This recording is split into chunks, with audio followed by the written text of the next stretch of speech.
Are you an adventurer looking to take your hunt to the next level? Then you're in the right place. Welcome to East Meets West Hunt with your host, Bo Martonic. Hey everyone, welcome back to another episode of the East Meets West Hunt podcast presented by OnX Maps. Yeah, you did hear that correctly. So, got some big news here. OnX Maps, OnX Hunt app. They are now the title sponsor partner of the podcast here. So that's been really exciting. OnX has been a company that I've been using their GPS cards since, I don't know, it was around 2011, 12, somewhere in that range. And then fully switched over to the app here a couple years ago. Still use the cards as well, but mostly the app has been my, ticket. So I'm extremely excited to work with OnX. I mean, if you've been following along with any of my stuff or listening to the episodes, I mean, I use OnX for just about everything that I do. And if any of you are planning hunts in different places or even trying to get to know your own little 40-acre property, you're probably using OnX, or should be, to be able to, plan out these hunts and mark waypoints and everything else that goes along with it. OnX is just, like I said, something that kind of fit the bill for me, being able to offer up mapping systems from your computer to a handheld GPS to your phone, and I can go online, scout all the way across the United States in the West, find spots, mark those waypoints, and by the time I log into my phone, those waypoints have already transferred from the computer to my phone. And it's great because then I go out in the field, I'll download the maps ahead of time when I have cell coverage or Wi-Fi, and I can turn my phone on airplane mode and use it without cell signal whatsoever.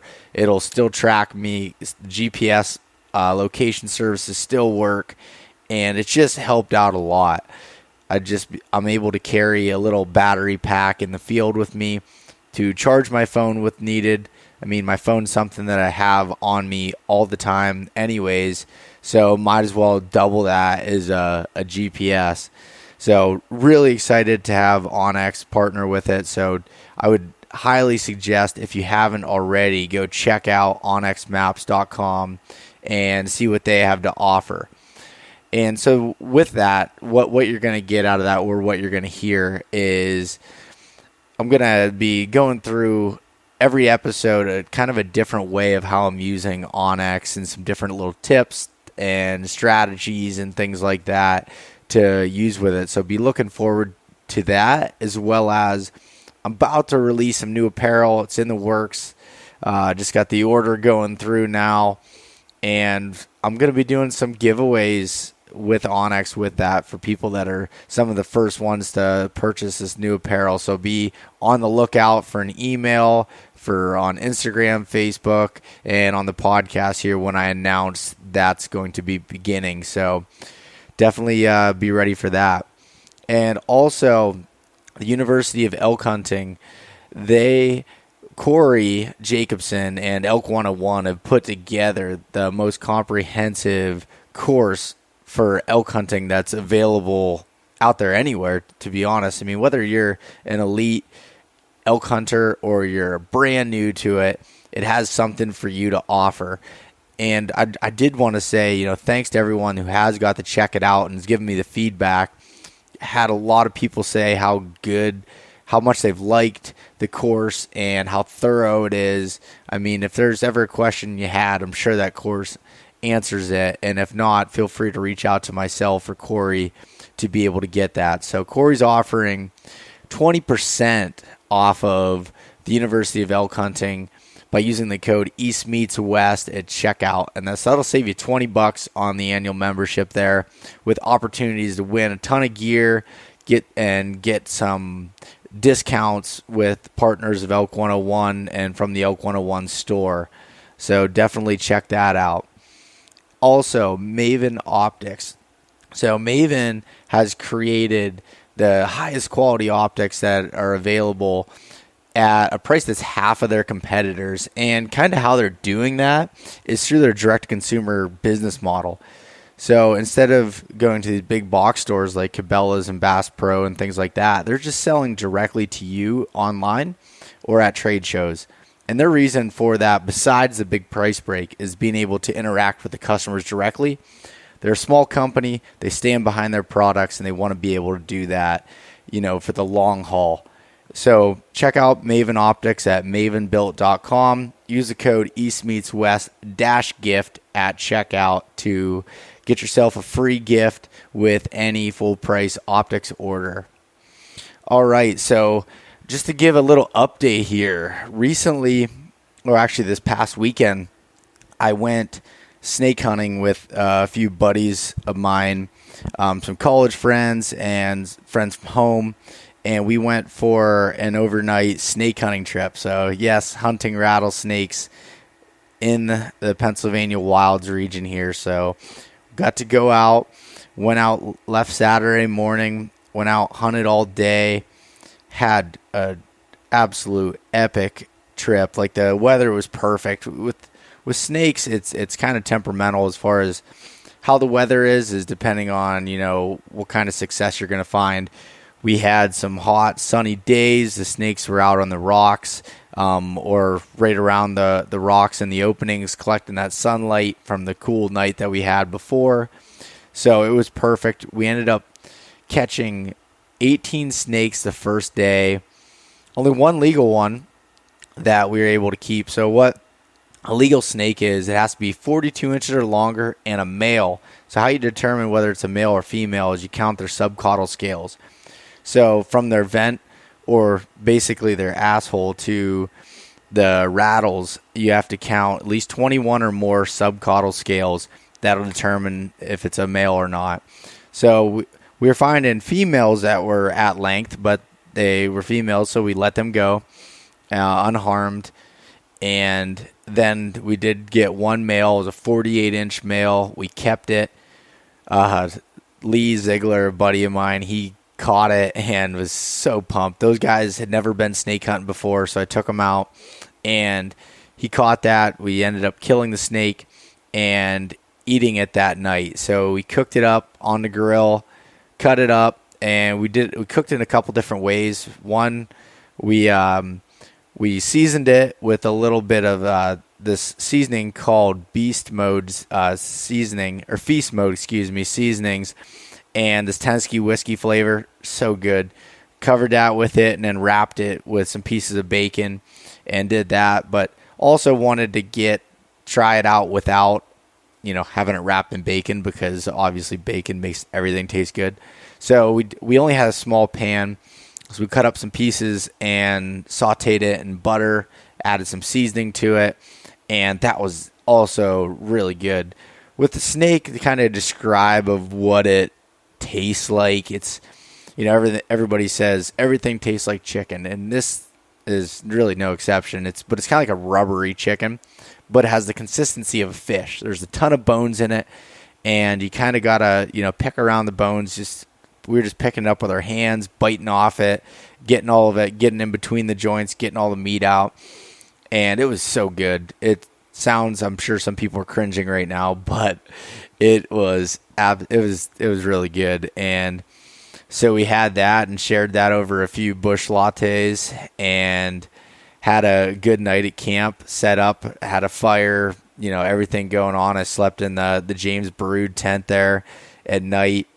And this whole experience, one of the guys who I went with, Dave Church, he has been a buddy of mine for a long time, and he has a YouTube channel called Noble Savage Outdoors. And so he filmed the whole thing to put up on his YouTube channel, which should be coming out, I believe, this Sunday. So if you're listening, I believe that's July 7th, somewhere around there, 6th, 7th. And he's going to be releasing that video. I'll put up some links and stuff to that. It's going to be epic. I'm going to have Dave come on the podcast, talk. He's got some really cool videos and just kind of talk about the snake hunting experience and some, finding adventure kind of in your backyard type of thing. He's from northwestern Pennsylvania. does a lot of trapping, a lot of DIY stuff, building things, and just some really cool content that's, different than other places you're seeing on YouTube. So I'm glad that he wanted to capture this whole thing and share that. And if you're listening to this the day it comes out, so that'll be July 2nd, then I'll be updating my Instagram story with the entire snake hunt and have it shown, going through some cell phone videos, some pictures I took on my DSLR, and everything else. I'll save that to my timeline or my profile so you can view that later too. But that's where I'm going to, put most of that up. And throughout my Instagram, Facebook feeds this week, I'll be sharing some photos, kind of telling the story of the trip. So be sure to check that out. And so after the first night, we woke up the next morning. We weren't really planning on hunting because everyone had long drives back, but it was such a beautiful morning. We went out and ended up catching 2 more snakes that weren't of legal limit. So we let them go and searched a little bit more and didn't find any more snakes. But 20 snakes in a day and a half of hunting, man, I've never had a day like that. So it was a really cool experience. And the biggest thing for me was being able to show these guys, Riley, who went along, he was scared to death of snakes going into it for somewhat of a good reason. But after he left, he wasn't as fearful of them. And all those guys, I think, had more respect for those creatures, even though, I'm not saying they didn't to begin with, but when you hunt them like that and get to handle them and capture them, it just makes it that much better. Like, you just respect them that much more, and it's really fun. To be honest, I don't care if I really kill another snake. I'd like to get one more, but I just like going out. So the tags became over the counter this year. Just need a fishing license. You can go purchase a tag. So we did that, and man, it was a really cool experience. And talk about, defining adventure, because that's just something that's so different and not really thought about, but you can really fill up your summer months and even go to some of the areas that maybe you're deer hunting, or just go to places you may not normally go to and get to experience it and see these kind of wild places that we have to offer here in the United States and on our public lands. So definitely, like I said, look for that content coming out here. And today on the podcast, I have Alex Comstock coming on. So Alex, he is the founder and the brains and work behind Whitetail DNA. The guy, Alex, he's an awesome writer, super good writer, and puts out some good content, some video content on YouTube. So definitely it's well worth the listen. I wanted to get him on to talk about his experiences hunting some different places, what there's to offer in Minnesota, North Dakota, and Nebraska specifically. So definitely check this out and let me know what you think of the podcast and everything else. Give some feedback. And if you would, go over to iTunes or wherever you listen to, give a rating and review. That stuff helps out a ton. So really appreciate that. And all right, without further ado, let's jump into this podcast with Alex Comstock. All right, welcome back to another episode of the East Meets West Hunt podcast. We're sitting here on the show floor at the ATA show, kind of getting some, weird looks as people walking around as we're sitting here with the headsets on. I'm joined by a good friend of mine, Alex Comstock. Did I pronounce your last name right? Comstock? Yeah. All right. Comstock, yeah. Good. So what's up, buddy? Not a lot. Trying to survive the ATA show here as we're kind of wrapping up. Yeah, last day. I'm heading out after this, and you still got the rest of the day here yet, right? I'm not leaving out until tomorrow morning, so it's still a little bit left for me. But yeah, still grinding away, huh? Yeah. Yeah, so Alex, you're here. You have a company, Whitetail DNA. Yep. And so what I guess is your purpose to come to the ATA show? Just talk to people like me and everybody else? Or yeah, what? I actually came just to see you. So that's what I figured. figured we could record this podcast. I hope we were going to do it on day one, and then I'd leave. But, I had to keep you waiting, buddy. Yeah, I figured. Yeah. But, yeah, I mean, it's a great event to come, just network and really talk to people. And, trade shows can get a bad rap sometimes, I feel like. But at the end of the day, it's good to come and, see everybody that a lot of people you only see once a year and, pretty much just hang out and talk. And then obviously you have the networking side where you have to talk with, companies and whatnot. But yeah, it's a good time. Cool. So do you want to tell me a little bit about yourself, where you're from, and what you're doing with Whitetail DNA? Yeah, so I'm from northern Minnesota, and that's where I was, I grew up and everything, and then learned to hunt, and then I started Whitetail DNA. It's been a couple of years now, but started that just as a blog. I was just trying to get a bunch of written content out there. Then as that's kind of evolved, I've started filming all my hunts and have like a YouTube channel and try to do a lot of video stuff. So just trying to get a lot of online content out there pretty much and trying to grow that. So yeah, from a whitetail side of things. Yeah, yep. So it's in the name, Whitetail DNA. So I kind of handicap myself there if I ever want to venture out. But for now, it's everything whitetails. No, it's all about the niche, man. Yeah. And I think you got it there. Really good blog content and stuff. And you've been nice enough to allow me to have the mountain buck. Yeah, we did that Q&A in the fall. That was a good one. Yeah, I have a link to that up on the website, on my website, just the link to go over to yours from that. So if anybody wants to check that out, and all of Alex's content up there. Like I said, from a whitetail side of things, you're consistent with putting out information, as well as then from the video side of things with your vlog now. Mm-hmm. So yeah, it's fun. It's fun to do, and when you're that passionate about something, as you obviously well know, doing all this stuff, it's a fun time. Yeah, no, it definitely is. It's you lose a lot of sleep, but yeah. There's a lot of I don't think people sometimes realize how much time you're spending behind a computer, either writing or editing videos, or in your case, editing audio for the podcast. But yeah, it's a lot of work, but it's hopefully worth it in the end. Yeah, definitely, it will be, right? And you can't fail if you don't quit. So yeah, that's for sure.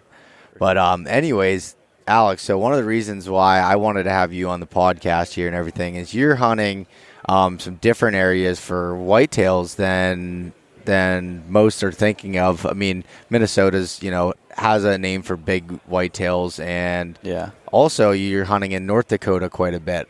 Did you live over there? Yeah, so I actually went out to college in North Dakota, and when I was going to college out there is where I started hunting out there, and then I moved back to Minnesota. It's been a little over a year now, but I still hunt North Dakota heavily and put as just much time out there as I do really in my home state now. So okay, so what's it like in, say, North Dakota, Minnesota, or am I comparing apples to oranges there? Are they two kind of completely different states? Yeah, they're pretty different. So like where I'm hunting in Minnesota, it's all heavy hardwoods. Ag there is none, because I'm in the very northeast corner pretty much of Minnesota. Okay. And where I'm at in Minnesota, it's almost like I'm hunting three different states, because in Minnesota I've got like a suburban hunt that I'm a part of, so it's a city hunt. You have to apply for, go through all these hoops to get in, and then you're hunting behind people's backyards, in people's backyards. Where I shot my buck this year, I was 50 yards off the road, 60 yards from a house. I mean, yeah. And then I've also got big wood stuff that's just forest forever. And then North Dakota, it's pretty open. There's not much there for timber or trees. So when you do find trees, that's kind of usually where I gravitate towards. Yeah. So it's interesting. So definitely two completely different. Yeah. And I always think, the Northwoods as far as being pretty similar across the board, but that's definitely not the case then. No. So let's start a little bit. Let's start with Minnesota, because you're talking, that's kind of big woods. That's a lot of stuff there. What's the terrain itself like as far as topography and everything? Where I hunt, there's really not a lot of topography. Okay. There are some, ridges, and you got some ravines and stuff coming through, but I definitely wouldn't consider myself a hill country hunter at all. I mean, I'm not the best at, you stick a topo map in front of me. I can read it, but I'm not gonna. Some people are really good where they can just look at that and be like, well, I think bucks are probably bedding here, here, here, and here. And I'm not. I got to more get on the ground when I'm doing hill country. Yeah. But it's mainly flattish. There's a lot of swamps and stuff like that. And Okay. some of my big wood stuff's like around lakes, and you're kind of using that type of terrain to try to figure out how these deer are moving through and where they're feeding and stuff like that. So Okay. yeah. So with how are you figuring it out? So the reason, and that's a very, very broad question, but even like in Pennsylvania where I'm hunting big woods, a lot of it is steep, mountainous type country, but there is a lot of areas too that are more what you're speaking of, a lot of swamps. It's still big woods. It just doesn't have a lot of topography. And sometimes I think that's even tougher to hunt. It's a little bit easier from a wind standpoint than hunting the mountains. But as far as bedding, in my opinion, you're not really finding these like, this is a buck bedding area, right, like that they're using the majority of the time. Yeah. Again, that's my experience with it, but can you kind of give a little bit of your take on that? Yeah, it definitely changes for me from like my suburban to my big wood stuff. Mm-hmm. Like it's easier in the city because your food sources are, either apple trees or honestly people that are feeding deer, which you kind of figure that out. People aren't supposed to be feeding deer. There's always, whether it be even like bird feeders or stuff like that. Like, yeah. And so like you're trying to figure out where they get their main food source from, and then kind of going from there. And then in the big wood stuff, yeah, it can be super challenging not only to figure out where like bucks are bedding, but just where deer are. And I focus on things like clear cuts and younger, maybe somewhere that had been clear cut a few years ago, where you got kind of a younger timber where there's a lot of natural browse and stuff like that. Yeah. And then try to work off that. And maybe there's, a lot of places where bucks will be bedding are in these like cedar swamps or, heavy pine trees, stuff like that, where you at least have a starting point. It might not be where you think, but then you can go in and check where these, deer are moving through. Yeah, nothing's black and white with that. No, it's never, yeah. But that gives you a starting point. And so, like, are you, like, to find these, like, say, clear cuts or anything, are you using any specific, like, aerial scouting techniques or? I mean, I spend days on OnX, Yeah. I mean, and I feel like I should probably spend more time on there, you know. I mean, so I do a lot with that, just trying to, the spring's big. Last year I feel like I didn't spend a lot of time in the spring actually scouting. I spent too much time shed hunting. Yeah. And that's another conversation probably, but so spring's really important for me and getting out and finding all these areas after I pick a ton of spots on a map.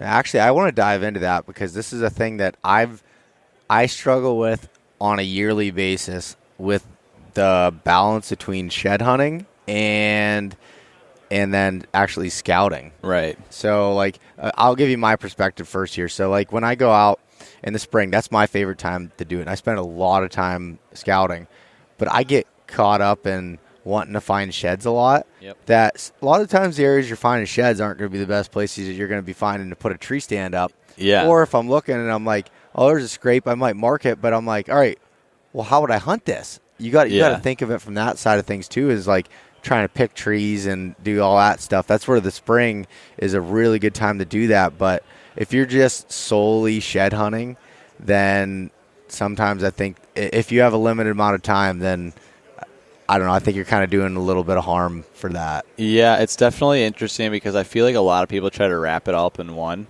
Like, all right, I'm going to go head out and go scouting and shed hunting. And like you said, I mean, a lot of those places that deer are spending in the wintertime and where they're dropping their antlers isn't where you're going to be hunting them in September, October, November. Mm-hmm. And so I find myself in the same predicament because, I mean, it's easy. Like, I'll set out a day where I'm going, all right, I'll set aside full days, head out, pack a lunch and everything, and be like, this in the morning, I'm going to go here and shed hunt.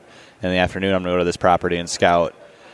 And I'll go out and shed hunt, and I might find an antler, and then I'm just like, I just want to shed hunt the rest of the day and see how many I can find. And I get into trouble with that all the time because I've definitely spent way too much time shed hunting opposed to scouting. And if you really want to get on these mature bucks consistently, I mean, shed hunting can be good. I feel like if you maybe own property or have a lot of like private stuff that you can kind of control more than if you're finding this deer shed and maybe it's this core area. But like in instances that I have, deer move in large areas from where they're living in the fall to the winter. So that scouting is pretty important. Yeah, I know. With me personally, there's some spots where like I found deer, like the antlers, in the areas where they were in the fall, but most of the time they're not. They could be miles away. Yeah. You know, in the big woods and terrain. They could be. I tend to find a lot of sheds in bottom swampy areas, grassy openings, stuff like that where they're kind of feeding or in clear cuts, things like that, where sometimes that's not exactly where they're going to be, during the hunting season. Right. So it's like you said, it's kind of a double-edged sword there, trying to figure out how to spend your time. Yeah, right. And it's all about how much time do you have, what kind of properties do you have. It all changes. I mean, I've got like one piece in North Dakota that it's a river bottom spot, and deer are in there all year. And if I can keep my eyes up and down, I can actually shed hunt and scout at one time. But it's like literally the only piece of property that I can think of where I can do that, where deer will be in there in, say, January, February, but I'll also be in there hunting in the fall. Okay. So, yeah. And you're kind of alluding to here that you hunt like a mix of public and private land. Is that kind of what you're doing there? Okay. Yep. So. And as far as like is there any differences, like as far as, there is a lot of differences, but as far as you said from a scouting standpoint, like if you have, say, a tract of private land, then you might be able to do both on there, where the public, you're doing more of, you got to focus on one or the other. Yeah, and it's all about just what kind of control you have. If you have control of a property in any way where, if you can keep on a buck where he's staying in a core area all year, and then you can finding his sheds might be important to you. But like in some of those public spots, I mean, I've got properties that I'll shed hunt them, but that's the only time I go in there because I know deer. Because I know deer will go in there in the winter, and that they won't be in there the rest of the year. So yeah. If you heard Alex, his voice kind of cracked a little bit there. He's after talking here for 3 days, losing it a little bit, as I am too. Mine kind of recovered a little bit this morning, actually. I don't talk a lot in general. I'm a writer. Yeah. So I'm always talking, so that kind of helps me with 3 days of straight talking gets to me pretty easy. Yeah. No, I got you, man. But so as far as so with Minnesota specifically, is there a lot of opportunities for out-of-staters to come in and hunt big chunks of public land? Or there is. I think a non-resident tag in Minnesota is like $180, if I'm not mistaken. So it's fairly affordable. Yeah. But it depends too what you want, because in Minnesota there's a lot of public in like the southeast part of the state. I actually went down there this past fall and hunted. I went and hunted with the hunting public guys, and I would have never otherwise went down to southeastern Minnesota. But there is some giant pieces of public. And then if you want to try to get the more of the northern hardwoods, there's thousands upon thousands upon thousands of acres of just woods forever. And if someone's looking for that Northwoods challenge, because there's you can get on some real deer that are probably dying of old age out in some of these areas, just no one, it's like in the middle of nowhere. What about from a predation standpoint? Do you have wolves up there? Yeah. Do you? That's kind of getting, in some areas, it's definitely had an effect, I think. Okay. On the numbers or age structure, what are you thinking? I wouldn't say I'm versed in it enough where I haven't paid enough attention, but it's to the point where there are definitely wolves, and I feel like the numbers probably in general, it's had an effect on them, because I know a lot of people that really get into the whole wolf thing, and I don't a ton, but I'd say it overall in the numbers where it's the deer population isn't the greatest, Yeah, as they seem to never be in like the big wood settings, Yeah. So like that, again, where I'm at in Pennsylvania, it's pretty low numbers, and everyone else is like, oh, Pennsylvania has so many deer. I'm like, yeah, certain parts of the state, but right, it's a little different there. Exactly. But so you said the age structure's decent, though. It can't be like for some older deer. There can definitely be once you get some bucks that get up to 2-3 years old, and then they can, then they're pretty much good to go by then, and they can get up to that 4, 5, 6. We've had we've had some deer. I got this random deer on camera a couple of years ago, and the There you go again. Yep. Hopefully we're cutting that out. But I got some random deer in a really big woods piece he showed up one summer and only in June. And already in June he was already like probably pushing 170. I mean, it was crazy. And we thought we nicknamed this deer LeBron, and we thought he was going to be, this northern Minnesota 200-inch deer that we were all going to chase, and never saw him again. And I still wonder if he's alive. And that was a few years ago. Really? Just out there, because it's so vast, and it can be hard to pattern a deer up there. Oh, yeah. I don't know if there's really even a way to pattern them specifically. Like I said, I try to figure that all the time. I think, every year when I find a next level buck, I come up with a plan to pattern them, and it never usually works that way. Yeah. I've been burned a couple of times on chasing some giants. Yeah. So, but anyways, kind of some takeaways there is Minnesota does have some opportunities to hunt from a public land standpoint for out-of-staters, do-it-yourself kind of guys to come out and get to do that. So yeah. And also, if guys are coming to, say, Minnesota, is it mostly like state land, federally owned land, timber companies? What is the kind of out there? All over the place, yeah. Okay. All from state land to federal stuff to public, like Minnesota Power stuff that people can hunt. It's all over the board. Yeah. Okay, so definitely look into. Is there like any resources that you know of where you can find that information? Yeah, I just use the Minnesota DNR website usually. Yeah, and find that, and then OnX is a good spot too. I mean, because you've got all your public land labeled. Yeah. So. All right, cool. All right, let's switch gears a little bit and go over North Dakota. So that's a little bit different here. So kind of recap the terrain there, like you were talking about. Like what are we looking at? It's very open. Like I said, not a lot of trees. You're getting a lot of. It's mainly just crops as far as you can see, and then there's some. Where I'm at, there's some river bottom stuff, and so I have a piece of public along a river bottom that's probably my favorite property to hunt that I have anywhere, and it's awesome. But otherwise, it's just a lot of corn and beans and wheat. Yeah. A lot of cool. Okay, so definitely a little bit different from that standpoint, but there is still a good amount of like, say, public ground and everything. Yeah, a lot of public, and there's a lot of marshes too. I failed to mention that, and these deer. Just driving around, you would think like, where are these deer living and stuff? But there's quite a bit of deer and some really good age structure out there. It's North Dakota. I feel like it's becoming more and more known, but it's still an underrated state to hunt. But so when the one question I'd have around that, so North Dakota specifically. When I first found you and found some of your content and stuff, you were chasing after this certain buck that kind of consumed you by the name of Kobe. I don't know. I don't remember him. First of all, I got to ask you why you name them all basketball players. I'm a big basketball guy. I love basketball, and I had named a buck, the first big one out in North Dakota. Well, I guess not the first, but the first basketball one. I named him Shaq, and then this buck Kobe was on the same property as Shaq.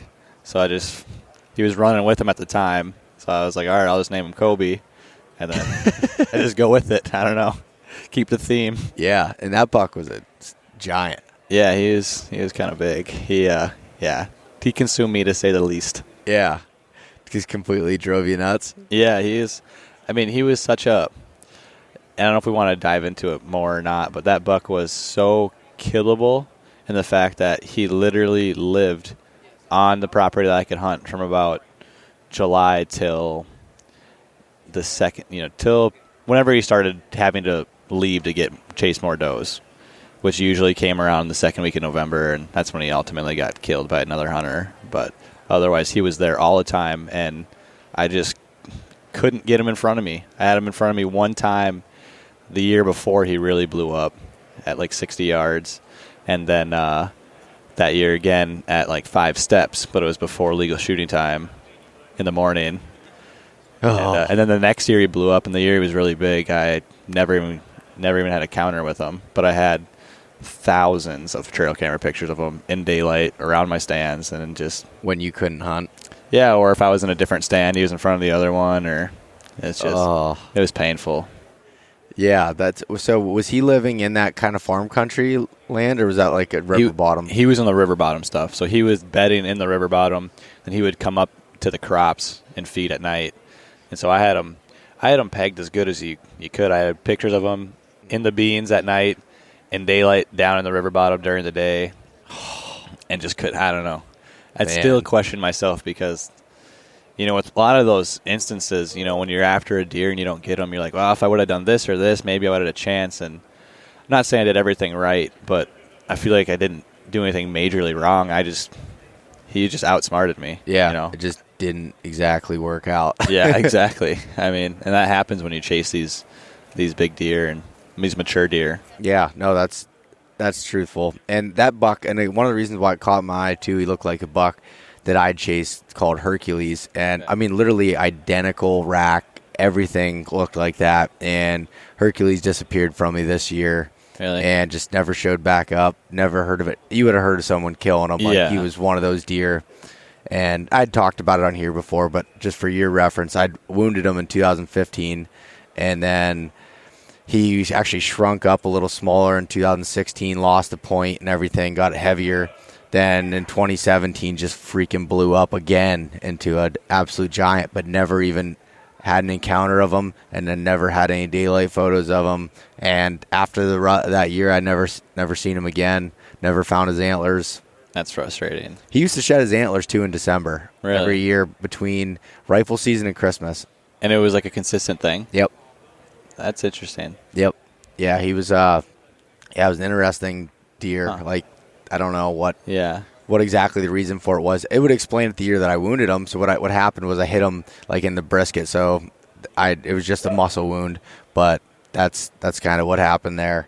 But anyways, that's why that deer always stuck in my mind. That picture, I'm like, it's like Hercules. Yeah, that's funny. And it's funny how again, it's the whitetail thing where we all name deer. Yeah, and it's I get everyone gets grief about it or why you're naming, but it's better that the way I look at it is better than that 1 8-pointer with the big 8. Yeah, the big 8 or the small 8 or the medium 8. I mean, yeah, I haven't named any in a while. I haven't had any that were like, I used to name everyone. Yeah. Like I'd write them down. I had like logs in my photo albums of like, this is for this deer, this is for that one, and slingshot.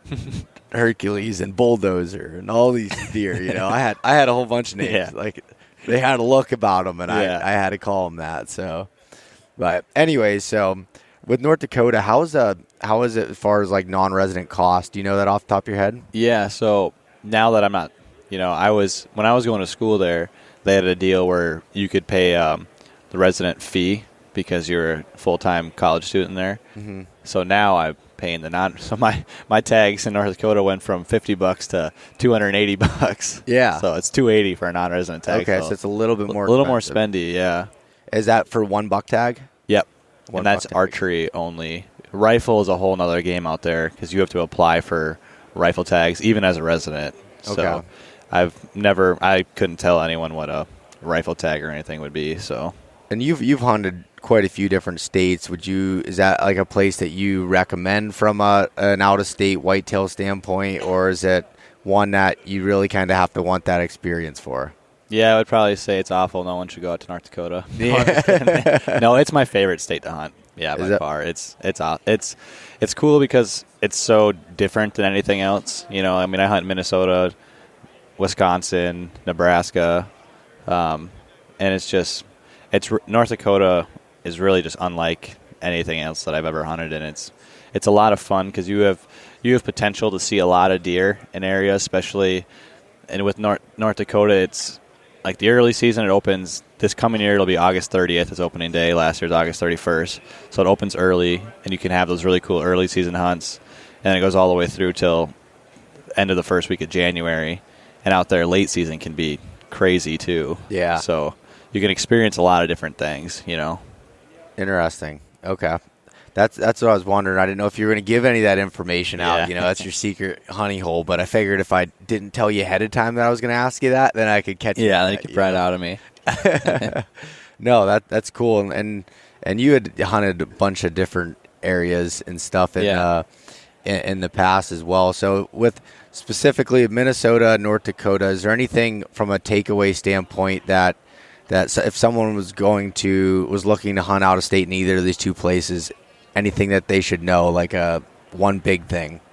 I think you're gonna work a lot harder in Minnesota than you would in North Dakota, and the fact that just to find deer, because North Dakota it's a little more cut and dry. You know, you got ag fields, you got some woods or marsh where they're probably bedding. Mm-hmm. You know, especially if they've never hunted in, say, like the hardwoods, big woods, it can be a real challenge and a little intimidating, and it still is for me sometimes.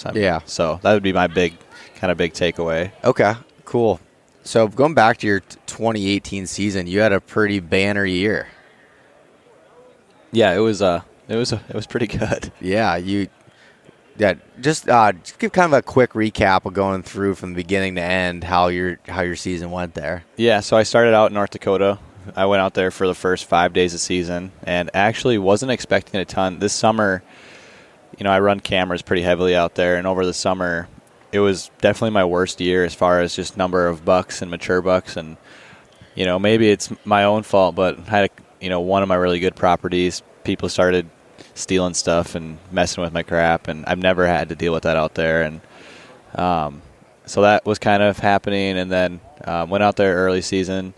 And the first 4 days, the hunting was not the best, and I'd gotten really sick on that trip. But then the last day, I knew of one buck that was fairly consistent coming by one of my stands, and it was a really terrible setup because I had standing corn on one side, standing beans. There it goes again. Standing beans on the other side, and then in front of my stand, I had 2 apple trees and 2 plum trees. So it was just awful setup.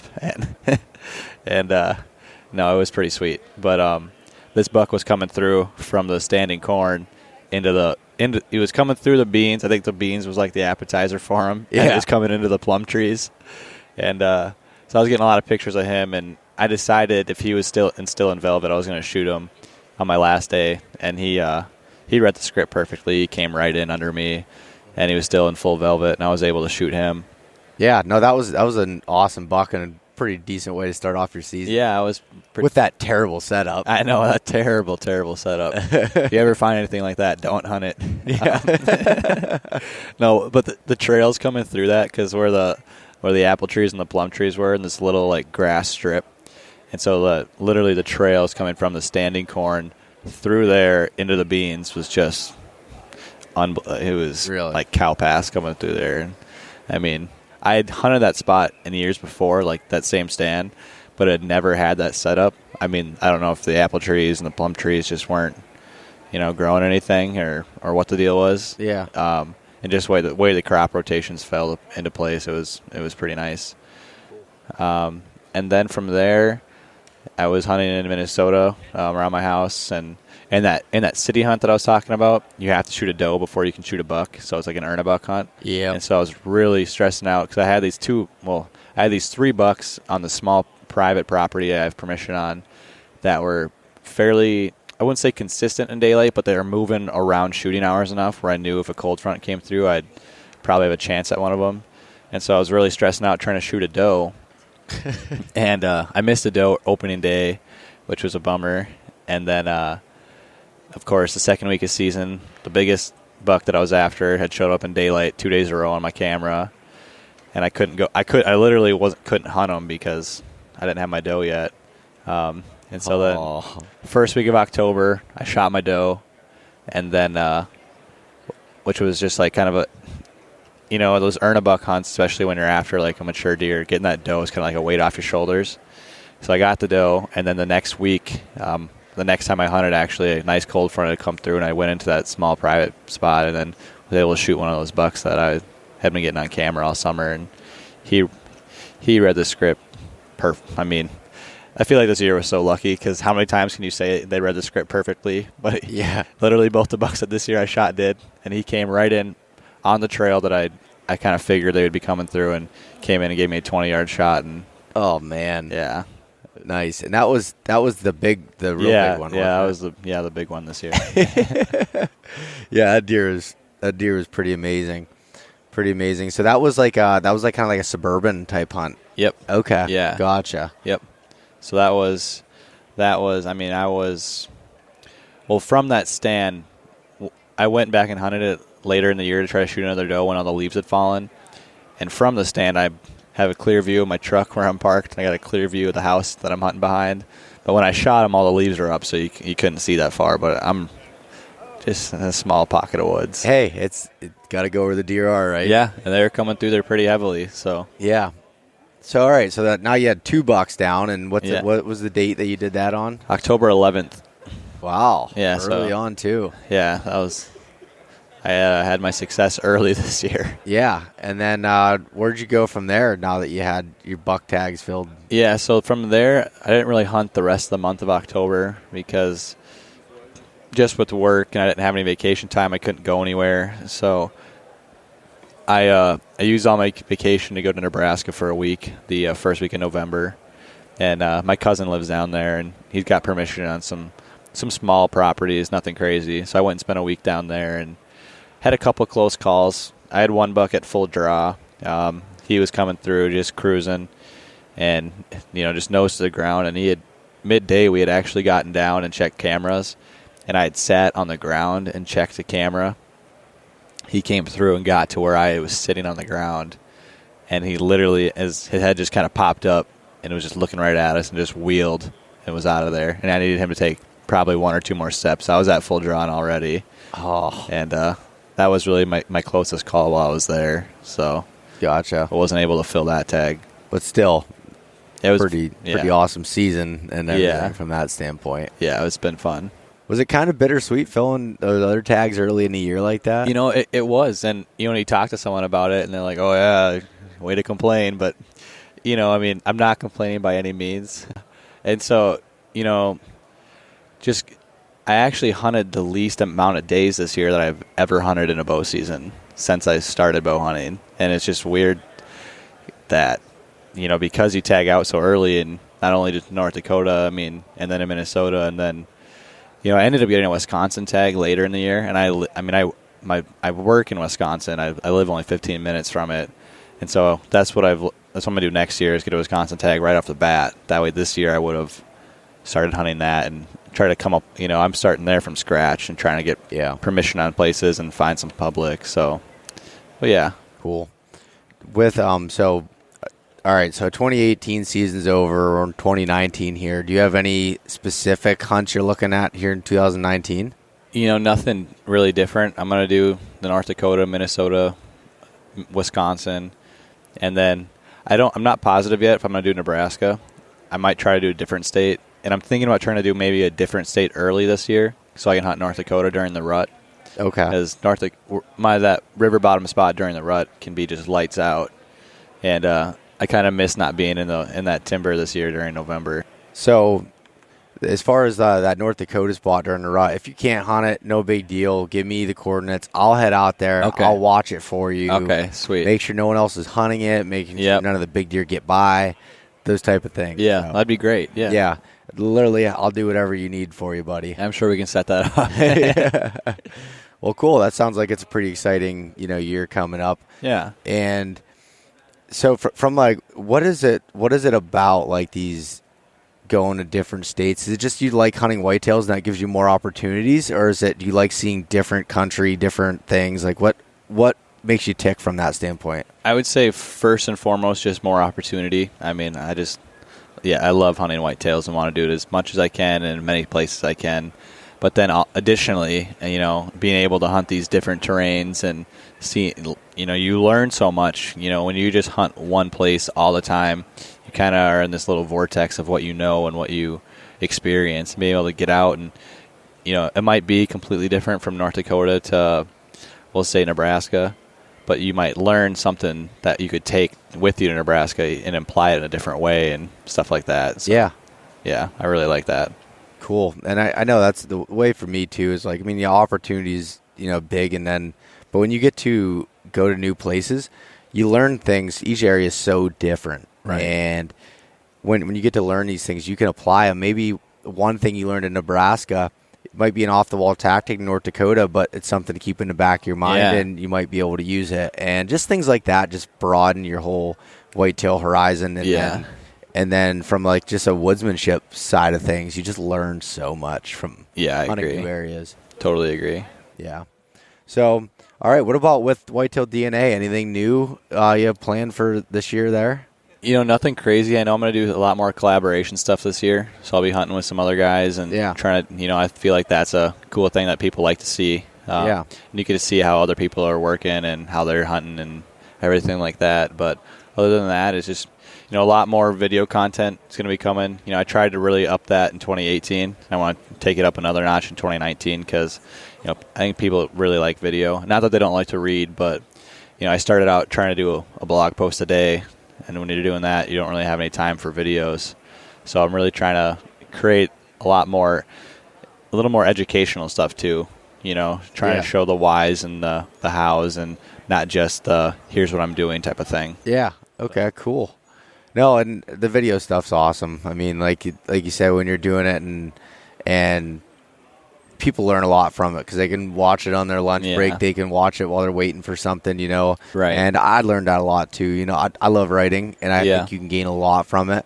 But not as many people like to sit and read as they do with their eyes, to see. So, cool. So where can we find some more information on Whitetail DNA and everything else that you're doing?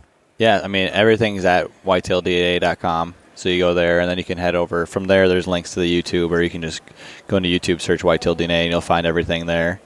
But that's pretty much where you can find everything. Every once in a while, if you ever subscribe to North American Whitetail or QDMA, I do a lot of writing for those magazines and publications. So awesome. I got quite a bit on the dock for this year, more than I've ever done. So that'll be cool. Busy, not gonna have much sleep. Yeah, I never do. So what? Any last things you want to say here?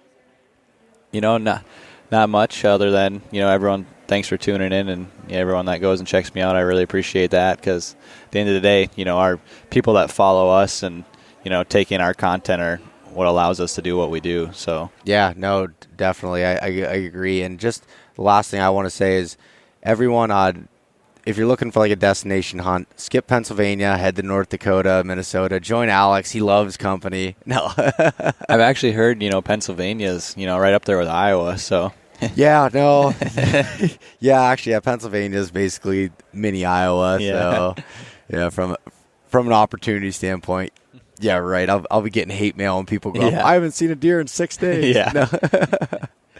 All right, Alex. Well, hey, I appreciate you sitting down here with me, chatting, and had a good time here at ATA. So, yeah, I appreciate you having me on. Yeah, looking forward to doing it again sometime soon here, buddy. Yeah, for sure. Thanks, man. Thanks so much for listening to this episode of East Meets West Hunt with your host, Bo Martonic. For more great content and to stay up to date, visit eastmeetswesthunt.com, Facebook at East Meets West Outdoors, and Instagram at East Meets West Hunt. If you enjoyed today's episode, please review and subscribe, and we'll catch you next time.